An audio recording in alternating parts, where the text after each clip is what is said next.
Greetings, everyone, and just thought I'd spend a little time here talking about my top 10 favorite bands of all time.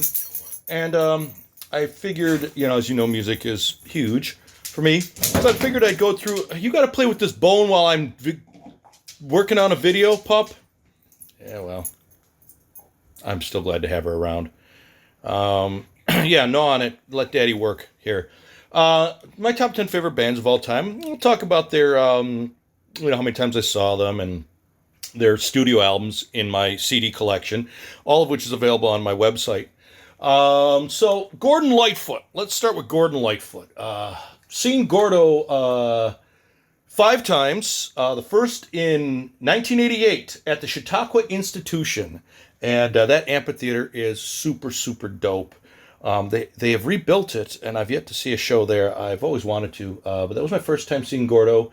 My buddy Zimph took me. It was a great time, and it just turned me on to Gord. And Zimph, he's was the guy across the street who turned me on to a lot of great music and made me use tapes back when I was an impressionable youth. And he'll pop up from time to time. So Zimph took me to my first Gordon Lightfoot show. Very memorable at Chautauqua. And then the next time I saw him was 91 with Zimph and Brother John. We went to see him in Art Park and we camped out the whole day. We got absolutely hammered and ate and sat on the lawn. This was at the Art Park Amphitheater there. And wow, man, it was great. They used to let you bring coolers there. So we drank whiskey and Coca-Colas and stuff. It was so dope. Next time I saw him was at the Chautauqua again in 93. That was when he was that, I think I went with Zimph.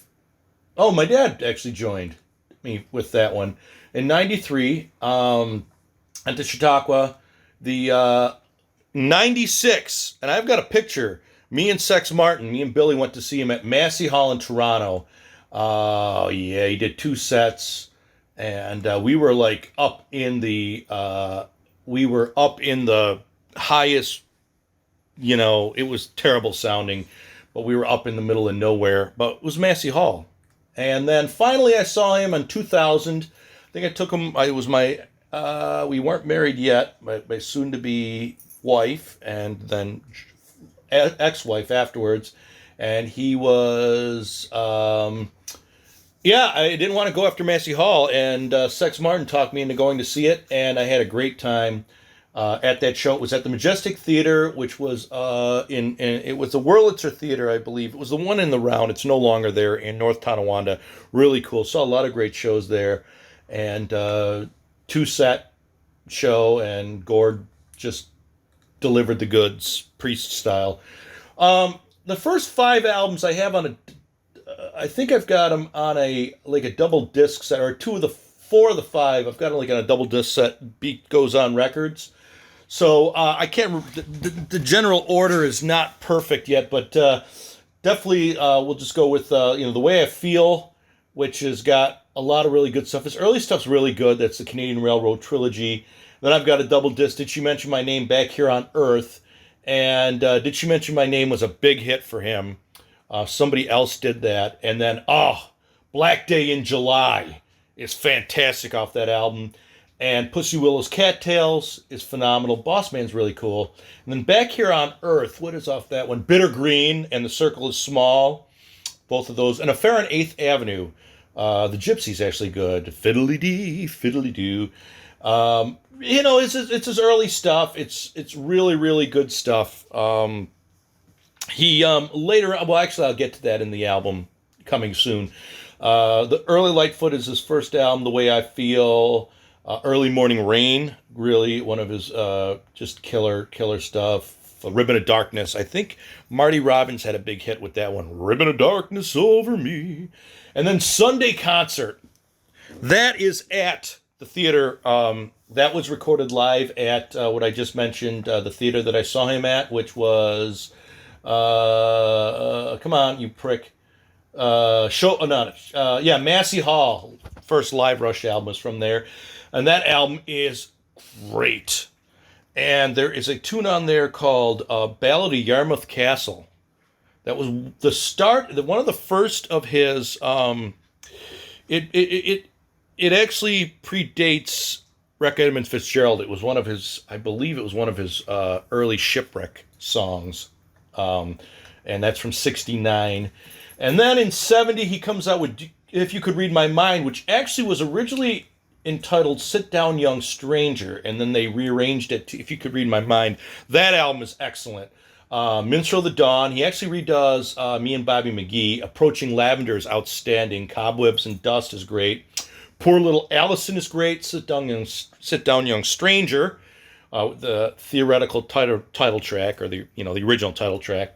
Of course, If You Could Read My Mind, which is one of my all-time favorite songs on the planet. And there was a remake when the movie Studio 54 came out. There was a dance remake of it, and it was outstanding. After that is Summerside of Life, 71. I love Summerside of Life. 10 Degrees and Getting Colder is outstanding. Cotton Jenny, he still does to this day. The rest of it is decent, but it's a quality album. Don Quixote, 72.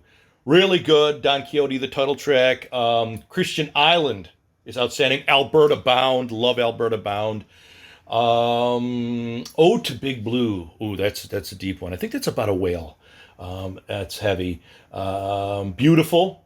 That was a heavy, beautiful love song. On Susan's Floor. It's a Shel Silverstein song, believe it or not. That one's really, really good. And that's Don Quixote. Old Dan's Record, 72. He does a lot of songs off that album still. No, I'm sorry. He does that song, Old Dan's Record, still. He doesn't do much off that album. Not many songs. They don't really strike a chord. It's one of the later ones that I picked up in the collection. They hadn't been released on CD, so it's a newer album, and I'm not as familiar with it. But it's, in that era. 74, Sundown. High and Dry, Circle of Steel is outstanding. The Watchman's Gone's outstanding. And then the two, just a 1-2 punch, Sundown and Carefree Highway, which is... Her name was Anne, and I can't remember the line, but I'll never forget that. Her name was Anne. One of the, I'm horrible with lyrics, by the way, but outstanding. And then what started it off for me? Oh, no. 75 was Gord's Gold. No, I'm sorry. Cold on the Shoulder, 75. And that one, Rainy Day People's the big hit off that album. Cold on Your Shoulder. Cherokee Bend. Fantastic. You're the son of that Indian scum. Great. Intense fucking album. Intense fucking song. Great album. And then in 75, he released Gord's Gold. And what he did is he went back and re-recorded all of his old tracks. And that's a must-have. Later on, he redid Gord's Gold. He did Gord's Gold 2, where he recorded some of his old stuff, but I never bothered getting that one because there was no value in it. His voice had changed, and he just didn't add anything to that. But Gord's Gold, I would highly recommend, except for the CD, because they did it as a single CD. They dropped Affair on 8th Avenue, the re-recording of that. Get up on the bed. Come on. Up. Good girl. Let Daddy do his talking, then we'll take a nap, okay? Thank you.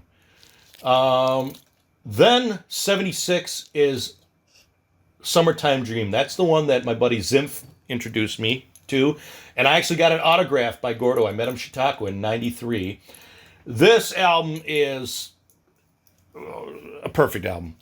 Race Among the Ruins starts out. Wreck of the Edmund Fitzgerald, classic.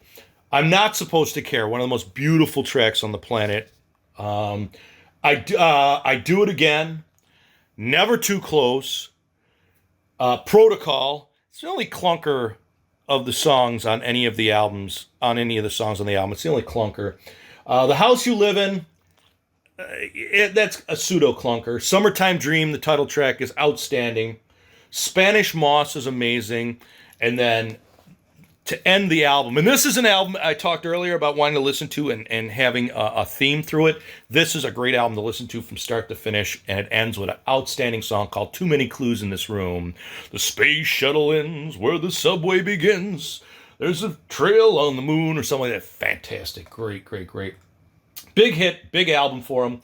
And then in 78, he comes out with Endless Wire, which I really like. Daylight Katie, Sweet Guinevere, Hang Dong Hotel Room. The title track, Endless Wire, is outstanding. Songs the Minstrel Sang is fantastic. I love that song. And then The Circle is Small. He redid one of his old songs for that one. I can see when you when we kiss goodnight. That he redid that, and then 78. And then the next three finally came out on CD. They were that, along with Old Dan's Records, didn't come out on CD for a long time, and they finally did get released, and that would be Dream Street Rose, Shadows, and Salute. It's 1980, Dream Street Rose. It's a good album, real good album. I say Sea of Tranquility, I think he still does these days. Nothing that doesn't shake you, but it's still worth getting. 82 Shadows has got 14 karat gold, which is fantastic, and he still does to this day. Blackberry Wine, Heaven Help the Devil, which is outstanding. And Baby Step Back, he still does that. Yeah, that's outstanding. And Salute 83, that's a little bit of it's a quality album. I would say it's kind of a clunker. Not as big as 86's East of Midnight. That's what Morning Glory is really the track. It was Anything for Love. It was allegedly produced by David Foster, though Gordo says he produced it. It was meant to be poppy, and it's I'd say furthest removed. And I like when bands change their styles, but this one it just wasn't right for Gordo. And it was a while until 93, Waiting for You, when he finally came out with that album. And that was a return to form. But that's when Gordo's voice started to change. And he started getting a little bit nasally sounding and a little bit weaker. And it was on this album. Restless, excellent. There's a kind of a restless feeling. Ring Them Bells by Bob Dylan. Fading Away is outstanding. Only Love Would Know.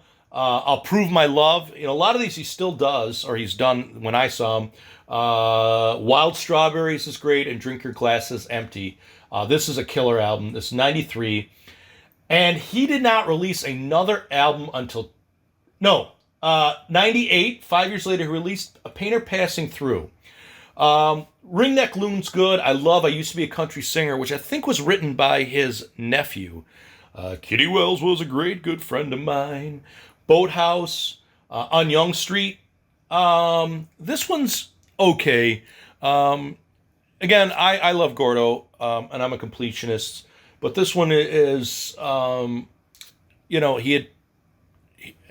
it's okay. It's all right, as Darkness would say.